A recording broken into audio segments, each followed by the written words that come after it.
छात्र जीवन से क्लिनिक स्थापित करने तक मैं ट्यूशन पढ़ाने का कार्य किया करता था, जो कि काफ़ी अच्छी आय का साधन था।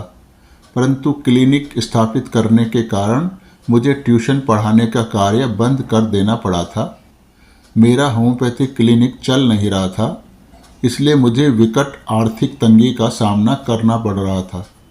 ट्यूशन पढ़ाना छोड़े हुए काफ़ी समय बीत चुका था, इसलिए नए ट्यूशन भी नहीं मिल पा रहे थे। मुझे सहयोग में आए हुए कुछ ही दिन हुए थे और मेरी आर्थिक स्थिति में भी काफ़ी सुधार हो गया था, परंतु ये सब इतना नहीं था कि सभी कुछ ठीक ठाक ढंग से चले। इसी बीच एक सहयोगी जो स्वयं ट्यूशन पढ़ाने का कार्य करता था, मुझसे मिला।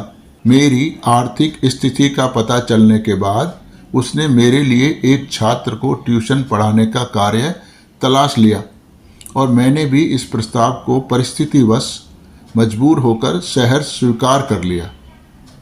महीने भर ट्यूशन पढ़ाने के बाद मुझको 500 रुपये फीस प्राप्त हुई, जो मेरे लिए बहुत बड़ा सहारा था।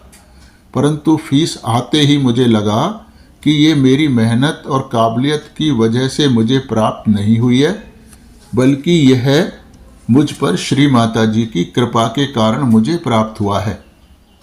इसलिए अगले ही दिन मैंने पूरे 500 रुपये, उस समय ये 500 रुपये मेरे लिए एक बहुत बड़ी धनराशि थी। ये 500 रुपये ही मैंने सहज मंदिर में सहज कार्य हेतु दान दे दिए। अगले दिन ही उसी छात्र के माता पिता ने मुझसे अनुरोध किया कि मैं छात्र को केवल 1 घंटा प्रतिदिन न पढ़ाकर, बल्कि जितनी देर भी छात्र चाहे उतनी ही देर उसको पढ़ाऊं और जो कुछ भी छात्र करना चाहे मैं उसको करने दूं।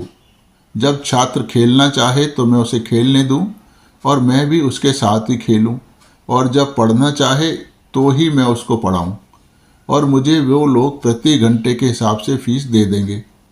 यह मेरे लिए बहुत बढ़िया सुझाव था, क्योंकि मेरे पास लगभग 4 घंटों का खाली समय होता था, जिसे गुजारना भी मेरे लिए एक बहुत बड़ी समस्या थी। अब मैं उस समय को बच्चे के साथ आसानी से व्यतीत कर सकता था और साथ ही मेरी अच्छी आय भी हो सकती थी। इस प्रकार पूरे महीने में मुझे एक ही परिवार से 5,000 रुपये से भी अधिक की आय हो गई। यह कार्यक्रम कुछ महीनों तक चला। इस प्रकार श्री माता जी ने मुझे इतना धन दे दिया कि मैं बहुत सुगमता पूर्वक अपने पूरे परिवार के साथ गणपतिपुले जा सकूं। यह स्वयं श्री माता जी ने पहला ट्यूशन दिलाकर मुझे 500 रुपये की आय करवाई और फिर उसी धन को सहज कार्य हेतु दान देने की प्रेरणा भी मुझे श्री माता जी ने ही दी। वो धन लिया जिसके आशीर्वाद स्वरूप मुझे बड़ी धनराशि ट्यूशन से ही प्राप्त हो गई, जो कि मेरे ही आध्यात्मिक उत्थान में काम आई।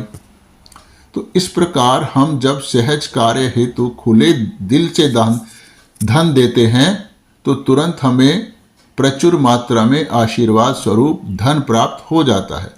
अगर हम दूसरों को आत्म साक्षात्कार देते हैं अथवा अन्य सहयोगियों की चैतन्य देकर उनके उत्थान में उनकी मदद करते हैं, तो हमारा अपना आध्यात्मिक उत्थान भी बहुत तीव्र गति से होता है।